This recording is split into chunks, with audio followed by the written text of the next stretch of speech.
लोगों ने बैंक्स के रिलेटेड सवाल पूछे हैं, तो मैं आज एक बैंक के रिलेटेड कुछ चीज़ें मैं क्लियर करना चाहता हूँ। दोस्तों देखिए, इंडिया में 3 तरह की बैंक्स हैं जो आप यूटिलाइज़ कर सकते हैं आपके पेमेंट विथड्रॉल के लिए।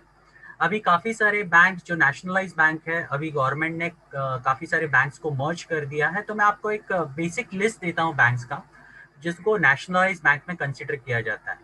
तो उसमें से पहला है State Bank of India, no doubt. Bank of Baroda, Bank of India, Bank of Maharashtra, Canara Bank, Central Bank of India, Indian Bank, Indian Overseas Bank, Punjab and Sind Bank, Punjab National Bank, UCO Bank and Union Bank of India. ये सारे जितने भी banks मैंने अभी जिनके नाम कहे, ये सारे नेशनलाइज बैंक्स में आते हैं। ओके, अब दूसरी आती है जिनको बोलते हैं प्राइवेट बैंक्स। अब प्राइवेट बैंक्स के अगर हम नाम देखेंगे तो है Axis bank, Bandhan bank, CS bank, City Union bank, DCB bank, Dhanlaxmi bank, Federal bank, HDFC bank, ICICI bank, IDBI bank, IDFC bank, industrial bank, JNK bank, Karnataka bank, Karur Vysya bank, Kotak Mahindra bank, Nainital bank, RBL bank, South Indian bank, Tamil Nadu Mercantile bank और Yes bank. ये सारे जितने भी bank, ये नाम जो दिए मैंने, ये सारे प्राइवेट सेक्टर में आते हैं। ठीक है, अब आती है तीसरी कैटेगरी। अब तीसरी कैटेगरी क्या है, तो वो है इंटरनेशनल बैंक्स। और इंटरनेशनल बैंक्स में कुछ नाम अगर मैं दूं तो पहला है सिटी बैंक है, दूसरा है एचएसबीसी इंडिया बैंक, तीसरा है डुएश बैंक, उसके बाद है रॉयल बैंक ऑफ स्कॉटलैंड, उसके बाद है डीबीएस बैंक, उसके बाद है Barclays bank, bank of America, bank of Bahrain and Kuwait, Doha bank. ऐसे काफी सारे बैंक्स हैं जो इंटरनेशनल बैंक्स हैं।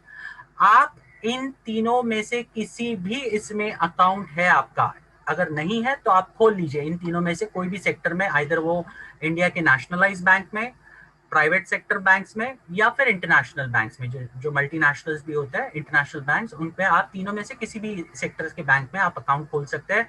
क्योंकि ये ही 3 सेक्टर्स के बैंक है जो आपको एक वैलिड स्विफ्ट कोड प्रोवाइड कर सकता है।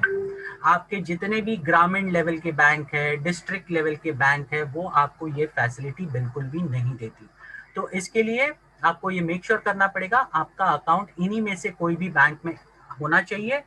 और कुछ लोगों ने मुझे सवाल पूछा कि जॉइंट अकाउंट चलेगा क्या? यस, बिल्कुल चलेगा, डेफिनेटली चलेगा। लेकिन मैं इतना कहूंगा, देखिए, अगर आप टैक्स लाइबिलिटी अगर आप बाइफरकेट करना चाहते हैं, ओके, तो मेरा सजेशन और मेरा ओपिनियन है, क्योंकि मैं फाइनेंस सेक्टर में काम कर चुका हूं, तो मैं ऐसे सिचुएशन में लोगों को इतना ही कहूंगा कि आप इंडिविजुअल अकाउंट्स बनाइए।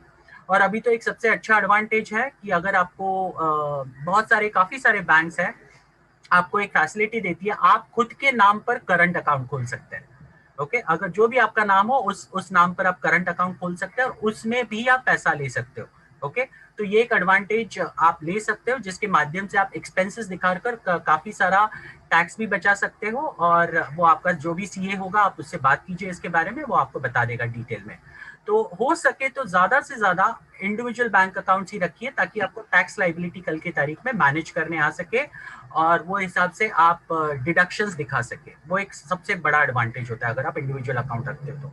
और जॉइंट अकाउंट रखते हो तो हस्बैंड एक इतना, मान लीजिए वो नौकरी कर रहे हैं, उनका पैसा आ रहा है, आप अलग से कुछ कर रहे हो, आपका कुछ अलग पैसा आ रहा है, तो ये सारी चीजें जब कंबाइन होती है ना, तो बहुत प्रॉब्लम देती है। तो मैं इतना ही कहूंगा कि ये बातों पे आप ध्यान दें और ये बातें आप आगे चलकर आपके सीए से बात करके कंफर्म कर लें।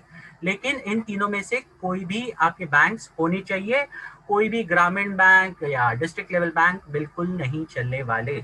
ओके, इसका आप ध्यान रखिए और आइंदा प्लीज ये सवाल मत पूछिए, क्योंकि हम बार बार बोल बोल के थक गए, लेकिन आप लोग इन चीजों को वापस वापस पूछते हैं। Thank you. Thank you sir. एक क्वेश्चन सर जाकिर हुसैन जी का है कि मैंने एक डाउनलाइन से पेपाल